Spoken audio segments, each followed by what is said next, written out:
Ayan, good afternoon everyone. Then I present you the Sigma Freud background. Kung di nyo pa kilala si Sigma Freud, panoorin nyo tong video na to para mas lalo nyo siyang makilala. Sigma Freud, pinanganak siya noong May 6, 1856, Moralby. And namatay naman siya noong September 23, 1939, London, England. Kilala si Sigma Freud as founder of physical analysis. Sigma Freud work greatly influenced how we understand human behavior and the mind, and also known as about the unconscious mind and introducing concepts such as the ego and superego. Ayan, familiar naman kayo dyan sa ID, superego, ego. Let's move on to slide number 1. Slide number 1, early life influence. Ayan. Nasabi ko naman dito yung mga background ni Sigma Freud. Pinanganak siya noong May 6, 1856 in Moralby, and later nag-aral siya ng medisina sa Universidad ng Vienna, where focus on neurology. His collaboration with Joseph Brun and research on hypnosis inspired him to explore the hidden parts of human mind. Ayan, para mas malaman pa nila kung paano nga ba ang human mind, ang kaisipan ng mga tao.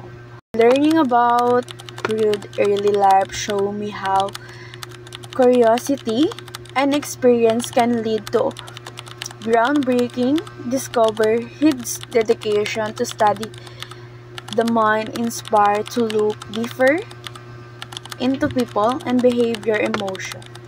Ayan, as a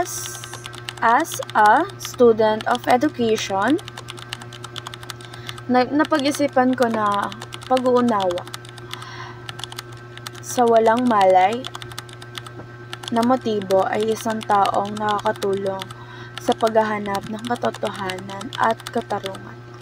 And now, let's proceed to slide number 3, the understanding of human physics.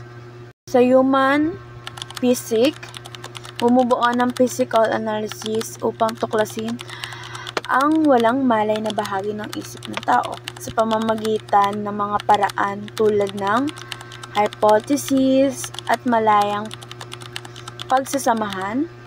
Tinutulungan niya ang kanilang pasyente na alamin ang emosyonal at kaisipan at damdamin. Malalaman niyo dito yung mga damdamin ng tao, mind, human mind nga, diba? Me as a student made me realize how powerful the unconscious mind can be in shaping our action and emotion. It taught me there are offending different reason behind what people say or do. Freud theories inspire me to value empathy and awareness when studying human behavior and justice. Next, move on to slide number 3, the key theoretic concept. Ayan, dito na lalabas si ID, ego, at si superego. Ito, pinapaliwanag natin dito kung paano gumagana ang isip ng tatlong tao na bahagi nga ng ID, ego, at superego. Ayan. Ang ID, kumakatawan sa ating instinct. Ang ego naman ay nagbabalanse sa katotohanan. At ang superego ay kumakatawan sa moralidad. Pinapakita ng tatlong ito ang physical-sexual. Ayan, makikita nyo nga dyan sa slide number 3, andyan din yung psychological sexual stage of development, kung saan nakalagay dito kung paano tayo unti-unting natututo sa sarili nating katawan or kaisipan dahil nga sa human mind. Ang konsepto ni Freud dito ay makatulong sa atin maunawaan ang pag-uugali. It helped me to understand the behavior is influenced by both conscious and unconscious factor. Ayan. This theory about the ID and ego made me realize that balance is essential in making decisions and controlling disease. Freud work encouraged me to look deeper into human motivates with understanding and fairness. Ayan nga. Bilang tao nga, kailangan natin mag-unawa at magpakumbaba. Ayan. Malalaman mo din yan sa tatlong ego natin. Ego nga naman, di ba? ID, ego, at super ego. Huwag niyo kalimutan yan dahil ayan ang sa ating human mind. Hello guys, let's continue our lessons about Sigmund Freud. Therapeutic approach psychoanalytic therapy. Sigmund Freud's psychoanalytic therapy is a method of treatment that aims to bring unconscious thoughts and emotions into consciousness. Freud believed that hidden feelings and past experiences greatly influence a person's present behavior. This therapy uses techniques such as free association, speaking freely without censorship, dream analysis, interpreting dream symbols, and transference, patients transferring emotions from past relationships to the therapist. Through this process, patients gain deeper insight and understanding of their internal conflicts and emotional struggles. Ano nga ba ito? Ang psychoanalytic therapy ni Sigmund Freud ay tumutulong para mailabas ang mga nakatagong emosyon at isipin mula sa ating unconscious mind. Naniniwala siya na ang mga nakaranas sa nakaraan ay may malaking epekto sa ating ugali at damdamin ngayon. Gamit ang mga paraan tulad ng free association, dream analysis, at transference, natutulungan ang tao na mas makilala at maunawaan ang sarili niya. I think Freud's psychoanalytic therapy is meaningful because it helps people understand themselves on a deeper level. Sometimes we had painful experiences or feelings without realizing how much they affect our lives. Freud's approach teaches us that self-awareness and honesty about our emotions are important steps toward emotional healing and growth. Pupunta na po tayo sa second to the last slides, ang criticisms and controversies. Ano nga ba ito? Although Freud is recognized as the father of psychoanalysis, his theories have received many criticisms. Some argue that his ideas lack scientific evidence and are difficult to test or prove.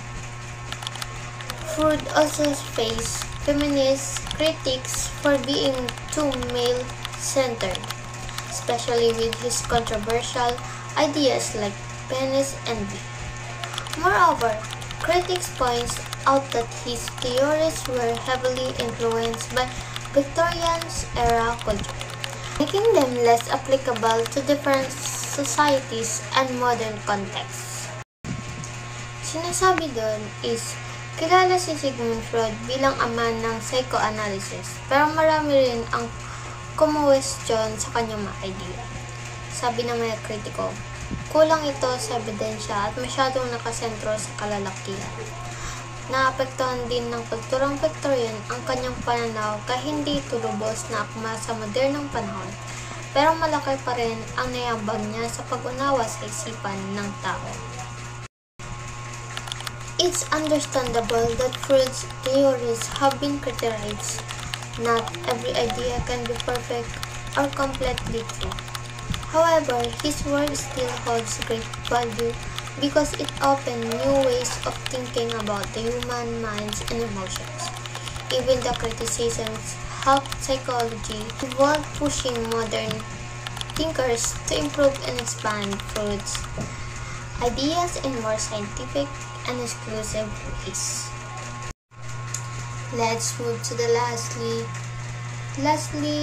slide of Sigmund theory. Freud's ideas have had a lasting impact on psychology, art, and culture. He laid the foundation for modern psychotherapy and introduced important concepts like the ID, ego, superego, and defense mechanisms.